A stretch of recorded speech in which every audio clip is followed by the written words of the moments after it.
C'est l'heure de notre second débat. Tout de suite, je vous propose de nous projeter vers un risque connu, mais peut-être pas suffisamment anticipé, celui d'une inondation majeure en région parisienne, similaire à celle qui avait paralysé la capitale en 1910.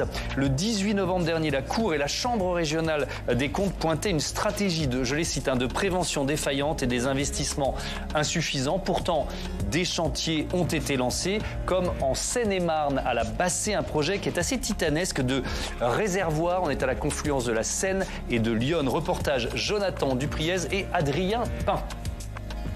Le chantier de la Bassée prend forme. À 1 heure au sud de Paris, ce site de 360 hectares sera bientôt encerclé d'une digue que l'on distingue ici en rouge. À l'intérieur, un immense réservoir pour lutter contre les crues de la Seine, où 10 millions de mètres cubes d'eau provenant du fleuve seront stockés temporairement avant d'être vidangés. Le temps de laisser passer le pic de crue et de faire baisser le niveau de la Seine. Ça paraît pas beaucoup par rapport aux 10 millions de mètres cubes qu'on va stocker. On fait baisser la ligne d'eau à Paris 10 cm. Ça veut dire que, par exemple, une station de métro ou un bâtiment ne va pas être inondé grâce à cette baisse de niveau de 10 cm.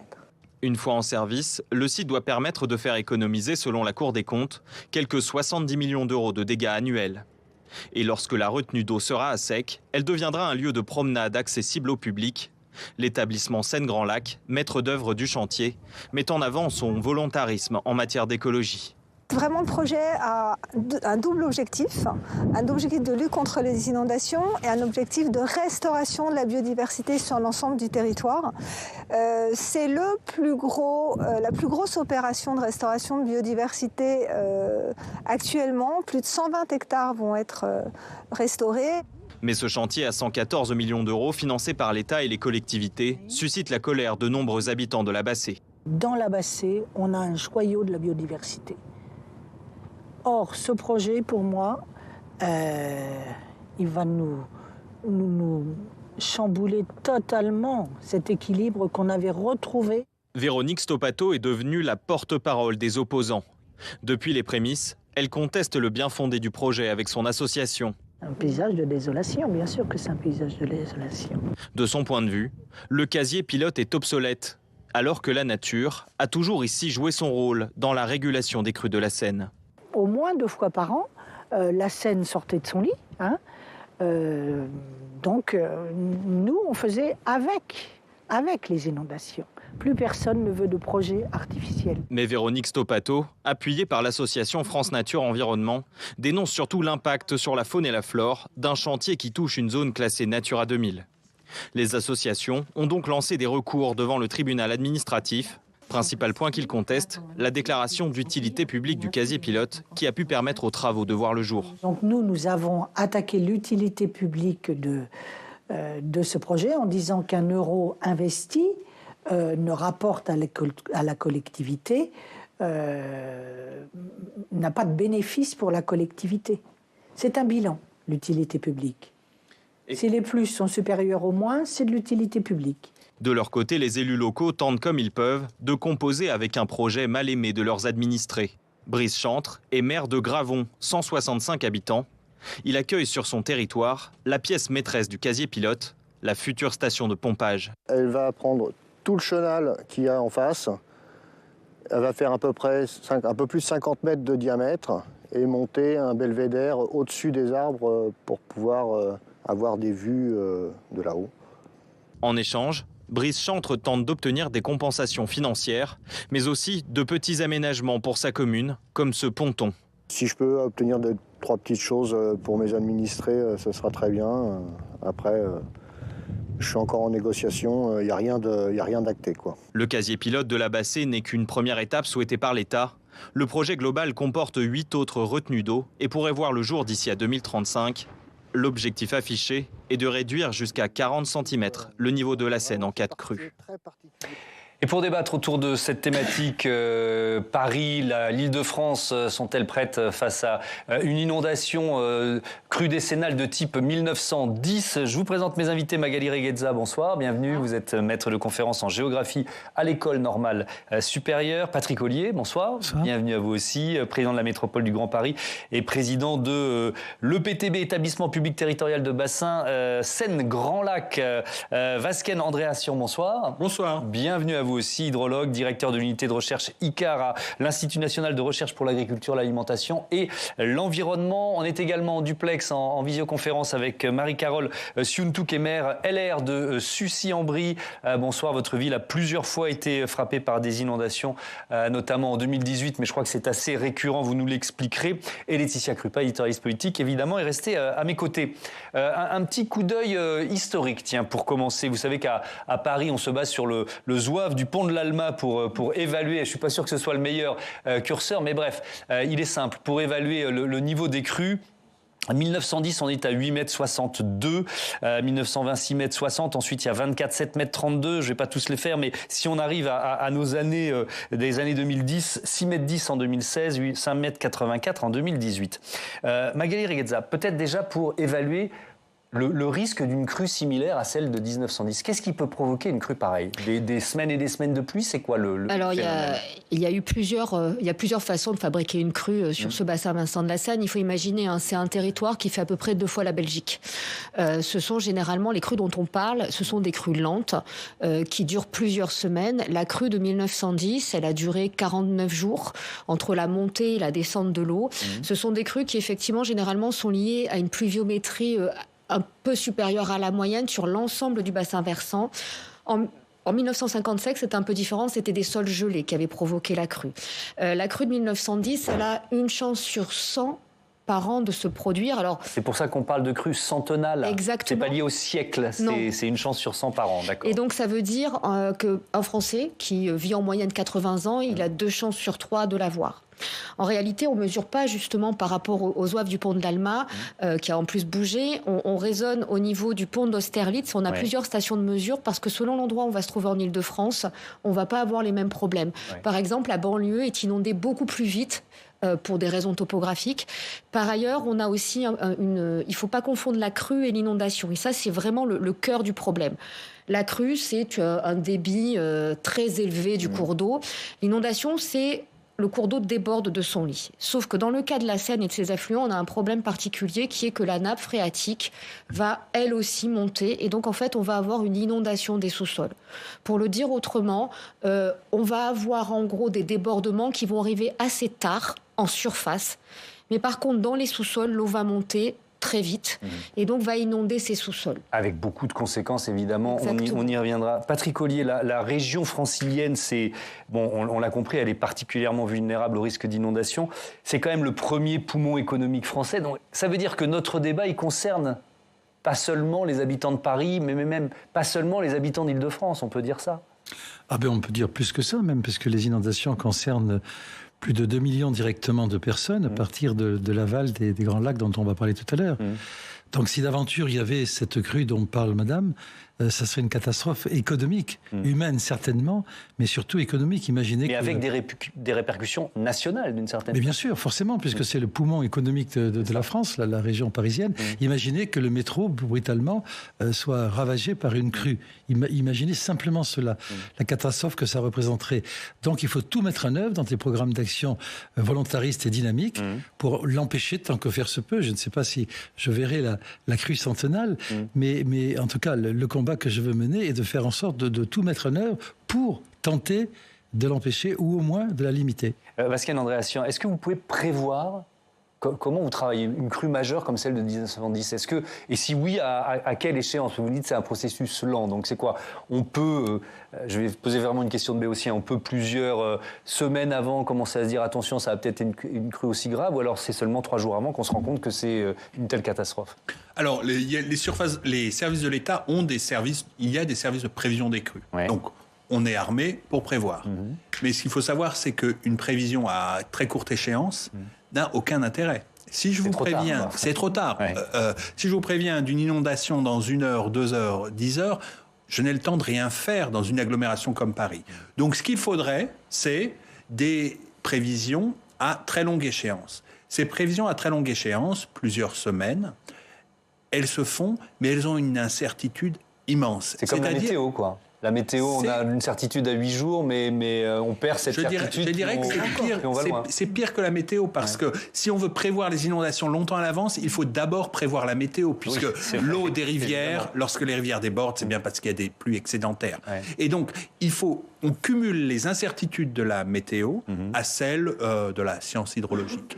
Et donc, aujourd'hui, ce qu'on sait faire, ce que les services de l'État savent faire avec des incertitudes limitées, mais pas sans incertitude, c'est des prévisions de l'ordre de 3 jours.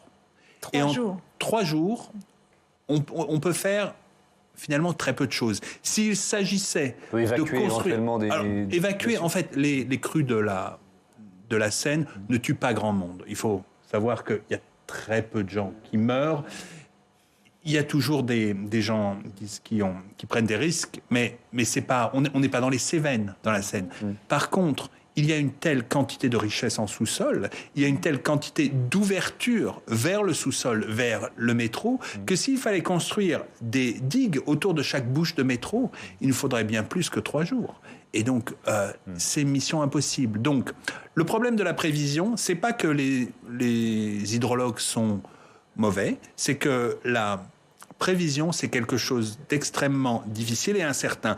Et donner une prévision très incertaine, le peut-être bien que oui, peut-être bien que non, ne sert pas à grand-chose. Un préfet ne sait pas... Et construire des digues dès aujourd'hui autour des bouches. Et donc, il faudrait que chaque usager du métro accepte de monter sur la digue avec une échelle et descendre. Bref, on voit bien que c'est impossible. Bon, alors, je vais vous redonner la parole évidemment aux uns et aux autres. On va revenir sur les dégâts qu'une telle inondation pourrait provoquer. Mais alors, il y a quand même une question majeure. Ce risque est-il suffisamment anticipé par l'État et les collectivités locales? Je propose à Quentin Calmet de nous rejoindre. On va s'appuyer donc sur rebonsoir Quentin, ce rapport de la Cour des comptes qui a été publié il y a 2 mois et qui dresse un constat inquiétant. Les différents acteurs ne sont pas prêts. Voilà, c'est le principal enseignement de cette étude qui, on peut le dire, est un peu passé sous les radars. Peu de médias l'ont reprise et pourtant le constat est alarmant.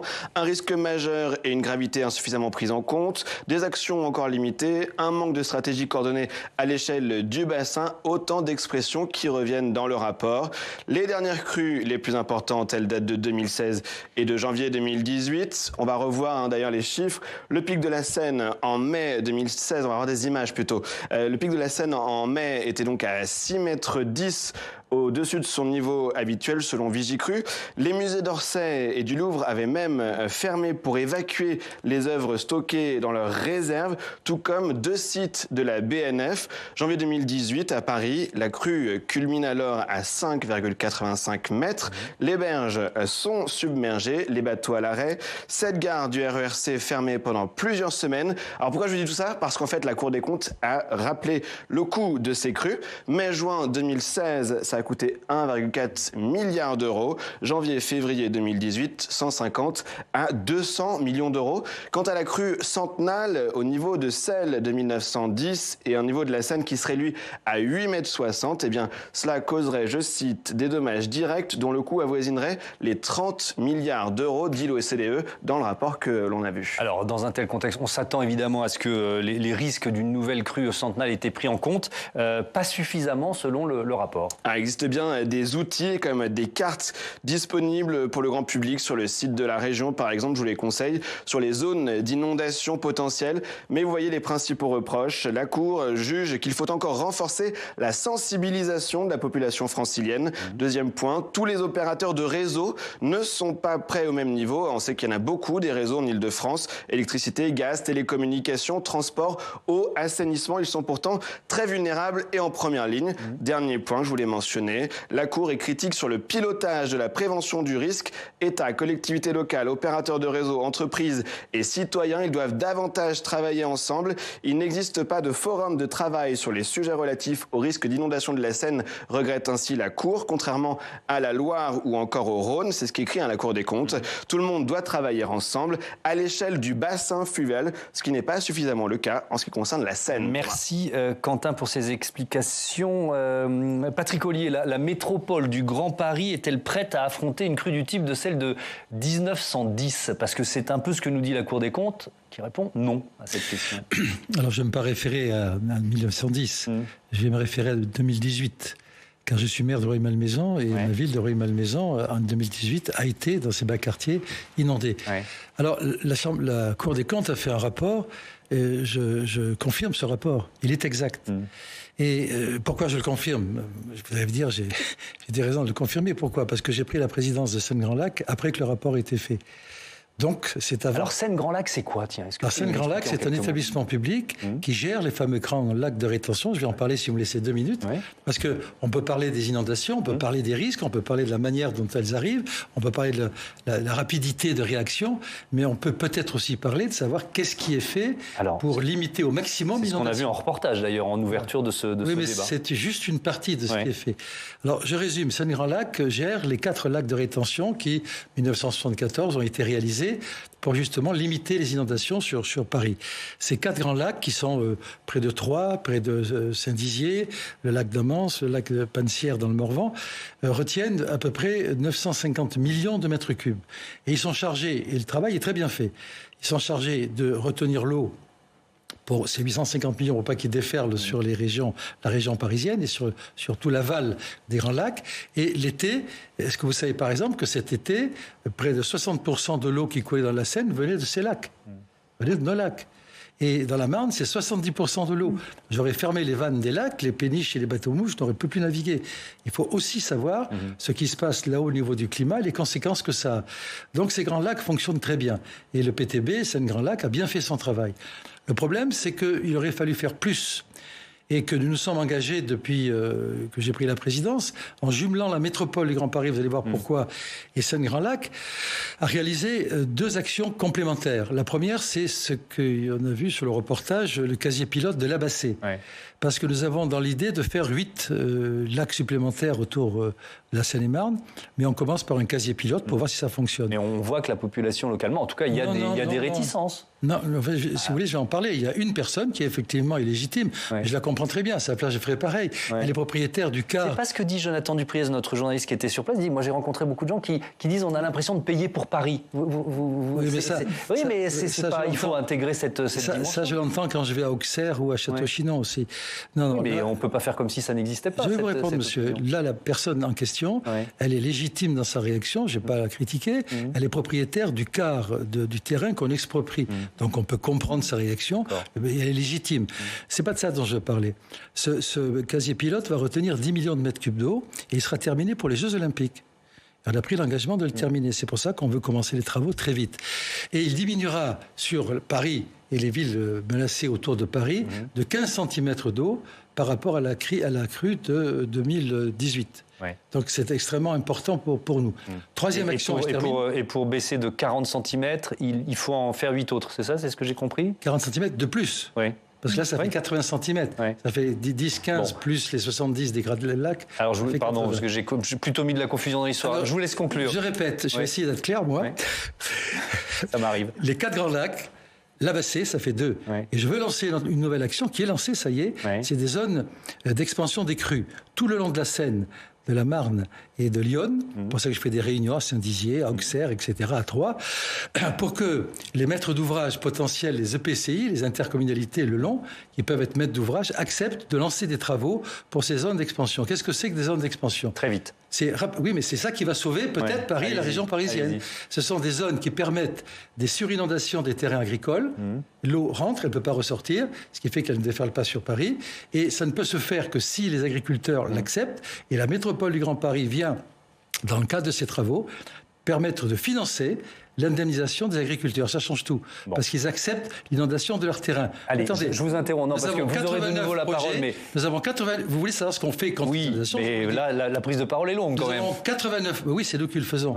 89 projets qui vont être terminées dans les 5 ans qui viennent. Très bien. Alors, on va voir ce que vous en pensez les uns et les autres. Mais on a 1 milliard de mètres cubes d'eau de plus. On n'a pas entendu encore la maire LR de Sucy-en-Brie qui s'appelle Marie-Carole Siountou. Rebonsoir, merci de votre patience. Quand vous entendez Patrick Ollier vanter le travail fait par la métropole du Grand Paris et Seine-Grand Lac, est-ce que vous vous sentez concerné? Comment ça se passe dans une ville comme la vôtre? Je disais qu'il y a eu plusieurs inondations finalement un peu récurrentes. Oui, alors nous, depuis 2016, on découvre en fait que sans avoir la Seine, sans avoir la Marne, on a simplement un affluent de la Marne, eh bien on est inondé à raison de tous les 2 ans de manière de plus en plus grave, parfois consécutive, comme en 2021 où on a été inondé, nous, par vagues successives. Alors la métropole du Grand Paris a pris récemment la compétence. Patrick Ollier connaît bien notre territoire, il y était récemment, il a fait des études approfondie, et c'est la première fois qu'on l'a sur justement ces comportements des affluents de la Marne. Et nous, ce qui nous fait effectivement peur, c'est qu'on n'a pas des besoins aussi grands pour trouver des solutions, c'est que finalement, nos villes de banlieue, eh bien, on n'est pas la même attention vis-à-vis d'elles, et que aussi des gros événements, des dates comme ça, phares, où il va falloir pouvoir se baigner dans la Seine ou dans la Marne avec les Jeux Olympiques qui arrivent, nous prive totalement de moyens quand justement la métropole, après un travail important, arrive dans le dur et dit voilà ce qu'il faudrait faire pour mettre à l'abri des quartiers entiers de nos communes, des risques d'inondation qui sont récurrents et tout le monde le reconnaît, de plus en plus fréquents et de plus en plus graves. Voilà la réaction qui est représentative d'un certain nombre de maires qui ont les mêmes problématiques, c'est d'être oublié parce que justement, il n'y a pas que la crue de 1910 et les risques dont vous venez de parler, et on a également des besoins. Ça rejoint un peu la critique dont je parlais tout à l'heure chez certains habitants à la Bassée, là où on était en reportage tout à l'heure, qui disent on paye pour Paris. Est-ce que vos administrés vous disent ça aussi de temps en temps? Alors, moi, je ne dis pas que ce qui est fait n'est pas nécessaire, mais ce qu'on se dit plutôt, c'est est-ce qu'il y a une politique au niveau de l'Île-de-France qui prend en compte les sujets de nos communes? C'est plutôt ça. C'est pas on paye pour Paris. Le problème, il existe. De toute façon, les sujets sont liés. Mais est-ce que nous avons une visibilité? Et la métropole en a conscience, puisque justement, elle a très vite pris en charge le problème de notre commune. Magali Regueza, vous avez été... Petit cours d'eau. Allez-y, rapidement. Merci. Vous avez été auditionné par la Cour des comptes pour ce rapport dont nous parlait Quentin Calmet. Donc je rappelle, je recite, qui pointe un manque de stratégie coordonnée. Est-ce qu'il y a trop d'acteurs concernés? Est-ce qu'il faut centraliser? Parce qu'on a bien compris quand on entend la maire d'une commune comme Sucy-en-Brie que à la dimension d'une commune comme celle-là, elle peut quasiment rien faire. Elle a besoin de la puissance publique derrière elle. Alors il se trouve que moi j'ai fait ma thèse en 2006 sur les inondations et que c'est un sujet qui est en Île-de-France depuis des années. Les premières études, elles commencent dans les années 80. Ouais. Donc de dire qu'on ne savait pas, il faut quand même pas exagérer. Il ne reste en Île-de-France, dans les zones... Tout a été, en gros, il ne reste plus que 10%, moins de 10% des zones inondables qui n'ont pas été construites. Ça, c'est la réalité. Donc, il y a quand même un moment où des permis de construire ont été accordés dans des zones qui étaient des zones inondables. Ça, c'est le premier point. Le deuxième point, et je suis désolée de le dire, nous n'empêcherons pas une crue de la Seine équivalent à une crue de centenale ou même une crue cinquantennale comme celle de 55. Ça n'est pas possible. Parce qu'effectivement, on est sur 850 millions de litres de mètres cubes sur les grands lacs. On est à plusieurs milliards quand on va arriver sur donc les travaux qui ont été faits et même ceux qui sont lancés ne suffiront pas, c'est ce que vous dites. Alors, ça ne suffira pas par contre, et c'est ce qui a été dit dans le reportage, c'est très important parce qu'on a effectivement parfois des centimètres, quelques centimètres, c'est plusieurs millions d'euros d'économisés. Pour faire simple, il faut redonner des ordres de grandeur. Ce qu'on a eu quand on parle de 2018 ou de 2016, ce sont de toutes petites crues, et notamment en 2000 juin, c'est une crue rapide, du Loing, qui a dévasté Souppes-sur-Loing, qui a dévasté Nemours. On n'est pas du tout sur ce qui se passe sur une crue comme 2018 où on est en hiver. La crue de 2018, elle est à 5 mètres. L'eau, elle monte en gros de 50 cm à 1 mètre par jour. Et comme on vous l'a dit, ce qu'on peut dire, c'est demain ça monte ou ça descend, après-demain ça monte ou ça descend, dans 3 jours, je ne sais pas. Il faut mettre en place effectivement des plans. Là encore un chiffre, c'est 400 ouvertures, rien que sur le métro, à bouger. Vous ne pouvez pas évacuer, par exemple, des maisons de retraite, des hôpitaux, il faut plusieurs jours pour le faire. Les premiers dommages apparaissent à 6,50 mètres. La crue centenale, c'est 8,60 mètres. Et quels sont les premiers dommages ? Alors, les premiers dommages, ce sont des dommages au réseau. Alors, les premiers dommages, ce sont les communes périphériques, les communes de banlieue, Val-de-Marne notamment, 92 ensuite, qui vont d'abord avoir des remontées de nappes dans les caves, donc des effondrements de réseau, des remontées d'assainissement. Quand vous avez une remontée d'assainissement, on est obligé d'évacuer. Et donc ça, c'est même avant que la Seine soit sortie de... Là, il n'y aura pas d'eau dans Paris. Il n'y aura pas une goutte d'eau dans Paris. À 6,50 mètres, il n'y a pas d'eau dans Paris. Et pourtant, les réseaux commencent à tomber. À 7 mètres, on est dans une paralysie possible de l'agglomération. Pourquoi ? Parce qu'il faut que préventivement, tous les acteurs, la RATP, ferment, déplacent, bougent. Il faut déplacer, par exemple, les personnes âgées. Vous avez le chauffage urbain qui risque de tomber. Vous avez aussi des problèmes au niveau de l'alimentation des distributeurs. Dès que votre cave est inondée, il n'y a plus d'électricité. Et ce qui est compliqué dans cette inondation, c'est que, elle ne se voit pas. En tout cas dans Paris et dans les lieux qu'on voit. 2, c'est qu'effectivement, c'est cette inondation en sous-sol qui va aussi affaiblir les bâtiments, donc vous allez avoir des effets dominos. Et 3, et ça c'est aussi important à le dire, ce n'est pas parce que vous n'avez pas les pieds dans l'eau que vous n'êtes pas touché. Vous pouvez habiter en étage, vous pouvez habiter dans des endroits qui sont éloignés de la Seine. Par ces effets de vases communicants, par ces effets en fait de réseau et de dépendance au réseau, vous avez une perturbation qui arrive, c'est une panne généralisée. Pour que nos concitoyens se l'imaginent, là encore juste 2 chiffres. C'est la crise Covid, le confinement, c'est 2 mois. C'est le même, ce qui s'est passé pendant le confinement. Nous, en fait, en tant que chercheurs, ça nous avait beaucoup frappé parce que c'est exactement le scénario du tunnel de la Seine, sauf que donc, les réseaux ont tenu. Que pendant 2 mois, on est... pendant 2 mois, blackout, chez nous, quoi. on peut rester chez nous, mais ensuite, à la différence du confinement, c'est que ça ne se rallume pas. Oui, parce qu'il y a beaucoup de dégâts et des travaux à faire. Pomper, nettoyer. Deuxièmement, on a parlé de 30 milliards. En réalité, c'est 100 milliards d'euros. Ça, c'est quoi, les dégâts ? Les dégâts immédiats au bâti, on ne compte pas les réseaux. À partir de quel niveau d'eau En gros, on commence à être vraiment dans une situation compliquée à partir de 6,50 m. Et 7 mètres, 7,50 m, là, on arrive à des choses très difficiles. Et quand on parlait de mort, il faut faire attention. Risque d'incendie, mais surtout des déplacements de personnes âgées, des déplacements de personnes malades. En fait, vous avez des conséquences en chaîne avec une surmortalité qui arrive. J'ai été mauvaise élève, Thomas, mais là, on est à combien alors, du coup, aujourd'hui ? Est-ce que 6,50 m, vous nous dites, c'est là où tout bascule ? On est très bas. La Seine, en temps normal, elle coule entre 1,50 m, 2 mètres. On est bien. Voilà. On inonde les voies sur berge à 3 mètres, 3,40 mètres. Donc, c'est très peu, en fait. De toute façon, 3 mètres, c'est une échelle de référence qui joue la référence au pont d'Austerlitz, qui nous dit... C'est pas l'altitude par rapport au niveau de la mer. Mais la ville de Paris aujourd'hui, elle est beaucoup plus vulnérable aux risques d'inondation que la ville de Paris de 1910. C'est-à-dire que parce qu'il y a beaucoup plus de réseaux. Voilà, donc tout simplement. On parle des. Alors on peut faire le métro par exemple. Qu'est-ce que ça signifie si le métro commence à être inondé ? Qu'est-ce qui se passe ? Il faut le fermer, ça c'est sûr. Il faut le fermer. Et puis ensuite, il faut évacuer l'eau.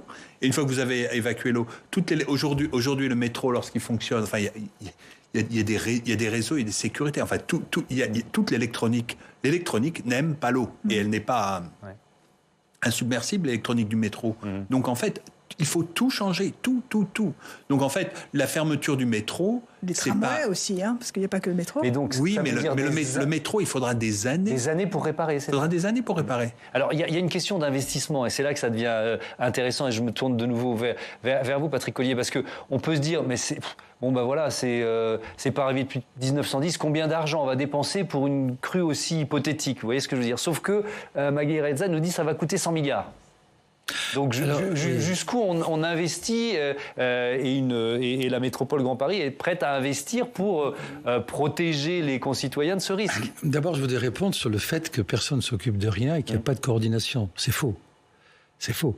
Il y a un comité de bassin... c'est ce que dit la Cour des comptes. Peut-être que c'est faux. Moi, je vous dis que c'est faux. Parce qu'ils ne tiennent pas en compte probablement l'existence du comité de bassin où régulièrement, tous les 3 mois, il y a une réunion en préfecture de région avec tous les acteurs du bord des fleuves qui se coordonnent dans leurs activités, premièrement. Deuxièmement, pour ce que vous dites par rapport au risque, je comprends très bien tout cela, mais le Seine-Grand Lac a lancé des comment ça s'appelle, quand on met en place des simulations d'inondation pour pouvoir se préparer au risque. On a fait le premier dans ma ville de Rueil-Malmaison, des exercices de simulation.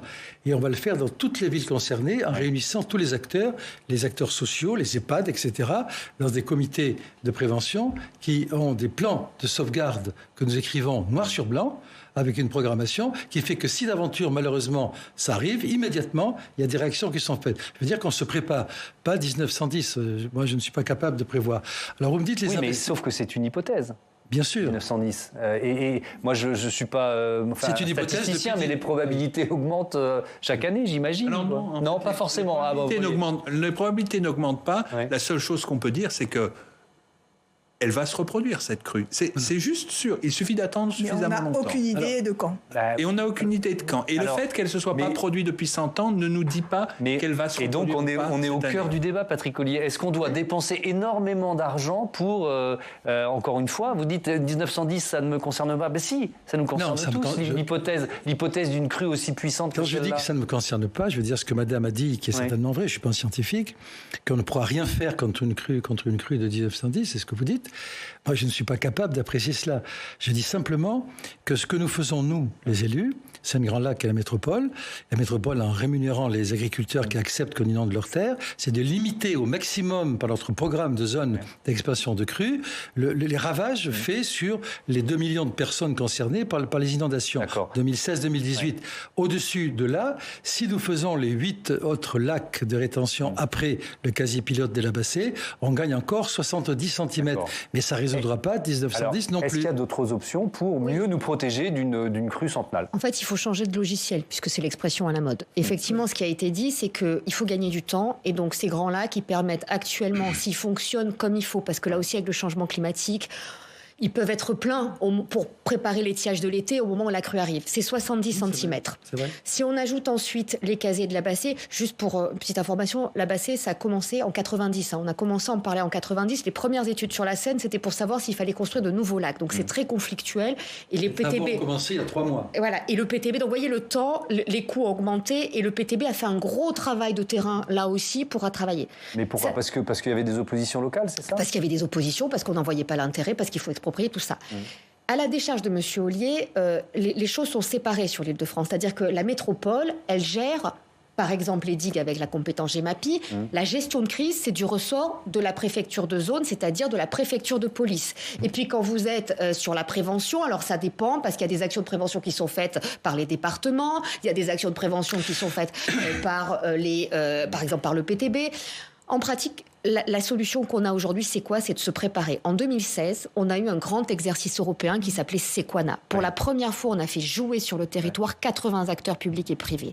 Ça a coûté 2 millions d'euros. Et cet exercice... L'exercice a coûté 2 millions d'euros. Ça paraît beaucoup par rapport à 30 milliards. Ça a permis de préparer les acteurs pour la crue de juin. Et en juin, on s'est dit, c'est bon, on a réglé le problème. Alors, je vais vous laisser conclure là-dessus. Je vous propose, un élément, c'est justement le préfet chargé du secrétariat général de la zone de défense et de sécurité, le préfet Jean-Paul Kiel, qui avait supervisé en quelque sorte, si j'ai bien compris, cet exercice de simulation. On est en mars 2016, donc on est... 2-3 mois avant la crue dont on parlait tout à l'heure. Voilà ce qu'il dit sur la capacité à réagir face à un phénomène comme celui-là. Quelle est notre stratégie ? Objectif, rétablir le plus rapidement possible l'activité sur le territoire francilien. Qu'est-ce qu'on privilégie ? Par quoi faut-il commencer ? Quels sont les axes à déblayer d'abord ? Où faut-il rétablir l'électricité en priorité ? Voilà, il nous dit que c'est un phénomène inévitable. On peut le retarder avec tous les moyens techniques. On ne saura jamais quel sera le niveau de cette crue. Qu'est-ce qui s'est passé depuis 2016 ? Parce qu'on a pu, j'espère, tirer les leçons de J'étais dans la salle. Il y a un gilet jaune au fond. On était observateurs. On se quitte en se disant c'est bon, on se revoit l'année prochaine. En juin, la crue arrive. Et là, on est surpris. Puis après, tout le monde nous dit c'est très bien, ça s'est bien passé. Et puis, on va faire un club Sequana. On va essayer de mettre ça. Et puis, ça s'est arrêté. Et ça s'est arrêté, 2018 est arrivé, c'était plutôt la banlieue. Donc il y a eu pas mal de choses qui ont été faites d'ailleurs sur des territoires de banlieue inondés de manière récurrente. Et puis d'une certaine manière, l'actualité, il y a eu il y avait les attentats, il y a eu d'autres sujets qui sont arrivés, il y a eu le Covid. Et d'une certaine façon, ces exercices de préparation, ils se sont maintenus. On a eu des exercices, mais on n'a plus cette capacité à faire vraiment au niveau métropolitain. La spécificité de cet exercice, c'était qu'il était sur 15 jours et qu'on a joué en temps réel la montée de l'eau. Et ça a été très important, et on a une difficulté sur cette Île-de-France, c'est que malheureusement, on a beaucoup de mal à capitaliser. Les préfets changent très vite, les fonctionnaires dans les administrations changent très vite, or c'est eux qui sont à la main. À l'intérieur, par exemple, la RATP. La RATP, on en a parlé, depuis 1996, la RATP a un plan extrêmement au point, extrêmement en avance.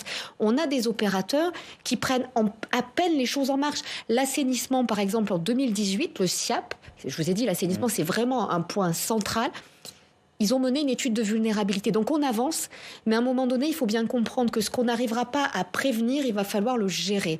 Et cette gestion-là, elle demande d'avoir un entraînement, une montée en compétences, que disait le préfet Kiel, moi qui m'a beaucoup marqué quand j'ai travaillé sur ces sujets. La gestion de crise, c'est un métier. Et sur des événements comme ça, on peut atténuer la crise, comme pour le changement climatique. On ne pourra pas l'empêcher, il faut l'atténuer au maximum. Laetitia, c'est intéressant, je vous donne la parole, parce que depuis 3 ans, les collectivités territoriales ont justement à leur disposition un kit de communication en cas de crue de la Seine et de la Marne. Et c'est grâce à votre organisme, Patrick Ollier, donc exact. Vous allez prendre la parole à nouveau pour nous expliquer et nous vanter. Je vous laisse faire. Oui, en fait, c'est intéressant, ce kit de communication. Finalement, c'est arrivé après l'incendie de Lubrizol, rappelez-vous, en septembre 2019, 1500 collectivités territoriales ont reçu un mail avec un kit de communication en fonction des supports. Par exemple, si vous devez faire un communiqué de presse, c'est pas la même chose que si vous devez communiquer sur les réseaux sociaux. Donc, je vous propose, pendant que je vous parle, de voir ces vidéos, parce que il y a des vidéos à destination des particuliers, des vidéos à destination des entreprises, des messages aussi qui ont été proposés aux collectivités territoriales, et puis des éléments de langage, savoir quoi dire à quel moment de la crue, avant, pendant, puis après. Je me tourne vers Marie-Carole Siountou. Est-ce que vous l'utilisez, ce kit? Comment vous... Puisque malheureusement, dans votre ville, il y a des inondations, des crues régulières. Comment est-ce que vous l'utilisez? Alors d'abord, bien sûr qu'on apprend à être un territoire qui doit vivre avec les inondations. Ça, les habitants le comprennent très bien, qu'il ne faut pas nier l'existence de la nature et que le risque zéro n'existe pas. Mais nous, justement, on revendique d'être territoire résilient, d'avoir des aménagements qui conviennent. Et c'est là où aussi les politiques de l'État là, sont très contradictoires, puisque comme vous disiez, madame, il y a encore des territoires inondables qui ne sont pas totalement construit, et nous, on est très mal à l'aise puisque c'est l'État qui, sur un territoire qui est un OIN, nous oblige à continuer à raisonner vraiment de manière inappropriée, comme il y a 25 ans, alors même qu'aujourd'hui, grâce à la métropole et à des études pour que nous devenions territoire résilient, nous demandons effectivement avoir une population qui s'habitue à vivre avec les inondations, mais à qui on propose aussi d'être aménagé et d'avoir des constructions qui conviennent aux risques que l'on connaît. Alors, il y a la question de l'alerte, et je veux bien vous entendre là-dessus, parce que c'est très bien d'avoir des dispositifs d'alerte, sauf qu'il faut les utiliser à bon escient, c'est ça? Parce qu'une alerte, ça peut coûter de l'argent aussi? Ou une fausse alerte? En fait, le problème de l'alerte, c'est un peu le problème de l'enfant qui criait au loup.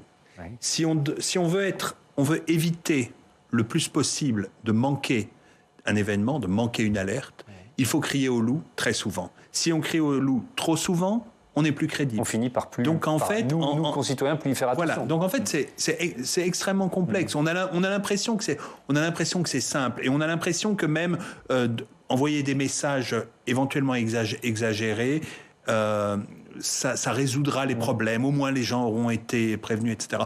Moi, je pense que c'est faux, parce que il ne faut pas prendre nos concitoyens pour des enfants. Si on les trompe un certain nombre de fois, ou s'ils ont l'impression qu'on se trompe, ils n'ont pas tous la capacité à apprécier les difficultés de notre métier d'hydrologue ou les incertitudes. Donc c'est vraiment compliqué l'alerte. Donc il faut être très sérieux avec ça. Moi, je pense que parmi les choses qui manquent vraiment, ce sont les exercices. Au Japon, il y a des tremblements de terre tous les ans. Dans les écoles au Japon, on fait des exercices pour se préparer au tremblement de terre tous les ans. Et c'est grâce à cette capacité, à cette répétition tous les ans que le Japon est très résilient par rapport au tremblement de terre. Malheureusement, dans nos écoles en France, on fait des exercices contre les attaques terroristes. Alors oui, mais c'est sans doute utile, mais il faudrait ajouter cette dimension inondation et ça pourrait être éducatif également. Patrick Ollier là-dessus. Oui, je veux dire que monsieur a tout à fait raison. Et nous avons à Saint-Grand-Lac, pardon de parler de la boutique. Non, mais vous êtes là pour ça. Mais nous avons un système qui s'appelle Epicène. C'est un système d'information, vous devez connaître, qui effectivement est destiné aux sachants, c'est-à-dire aux élus, à ceux qui sont, et qui permet d'avoir des informations en permanence sur le niveau des crues, etc., etc. Passons là-dessus.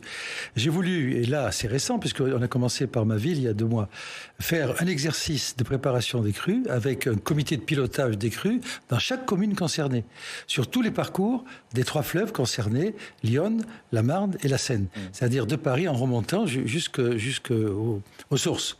Et on a commencé et on va le développer. Donc chaque maire est responsable et on a un protocole, il y a une procédure qui est écrite noir sur blanc et tous les acteurs reçoivent cette procédure et si d'aventure vous nous donnez l'alerte, immédiatement ils savent ce qu'il faut faire. C'est déjà quelque chose. Ce qui est performant, c'est qu'en fait toutes les collectivités territoriales, comme elles ont reçu le même kit, vont envoyer des messages au même moment. Là on ne parle pas de kit, là maintenant on va plus loin que le kit, on va des exercices. C'est un exercice sur le terrain. Réel, sur le terrain, on va même par exemple jusqu'à construire les passerelles métalliques qui sont censées passer au-dessus de l'eau pour aller d'un point à l'autre de la rue. Avec tous les habitants, vous le faites ? Les habitants sont invités à venir, bien sûr. On va le faire sur tout le long des fleuves, puisque personne ne le fait, le PTB va le faire. Voilà. Donc, on a bien compris, une crue centenale type 1910, on ne peut pas s'en protéger totalement, il faut l'anticiper, il faut faire plus d'exercices ou de séquences comme celle qui avait été faite en 2016. Moi, j'ai une question à vous poser. On a parlé de 2024. Imaginons qu'en janvier 2024, il y a une crue majeure à Paris. Est-ce qu'on peut organiser les JO ? Non. Vous dites non ? Non. Il y aura eu trop de dégâts. De toute façon, ça ne sera même pas sec. C'est-à-dire qu'en août 1910, les caves étaient encore humides. Ça veut dire pomper, ça veut dire ça ne sera pas possible. Il faut quand même se rendre compte que derrière, par exemple, pour chaque immeuble qui a été privé de courant, même si le poste marche, il faut que, immeuble par immeuble, on vienne vérifier la stabilité de l'immeuble et qu'ensuite on vienne rebrancher le courant. Ça veut dire que, par exemple, les voies ferrées qui ont été inondées, le ballast est parti, il faut le remettre. Donc, si vous voulez, on est sur des crises qui sont majeures. Moi, je pense aussi beaucoup aux entreprises. On n'en a pas du tout parlé. On a un tissu très très fort de PME, PMI qui ne peuvent pas se préparer face à ces événements. Les grands groupes se préparent, pas ces PME, PMI. On revient encore dans la logique Covid. Pensons aussi à ces travailleurs de 2e ou 3e ligne, comme on les a appelés. On a des tas aujourd'hui de gens qui font fonctionner la vie économique de notre pays, parce qu'en réalité, quand ils font fonctionner la vie économique de l'Île-de-France, ils font fonctionner la vie du pays, ils ne pourront pas tout simplement venir travailler. Des choses toutes bêtes. Aujourd'hui, les policiers qui travaillent à Paris, ils n'habitent pas à Paris. Les enseignants qui travaillent à Paris n'habitent pas à Paris. Les soignants n'habitent pas à Paris. Vu le prix du mètre carré, c'est pas possible. Donc ça veut dire en fait derrière qu'on est dans une situation compliquée et que on a besoin d'un portage vraiment plus fort au niveau cette fois-ci national, parce que c'est un sujet qui est national. Merci beaucoup, merci à tous d'avoir participé à ce débat ici en plateau et depuis la mairie de Sucy-en-Brie, évidemment. Je vous dis à demain sur Public Sénat et votre prochain rendez-vous politique. L'ancien ministre du Travail, Éric Woerth, sera l'invité d'Oriane Mancini demain matin, 8h. Évidemment, on va parler de la réforme des retraites.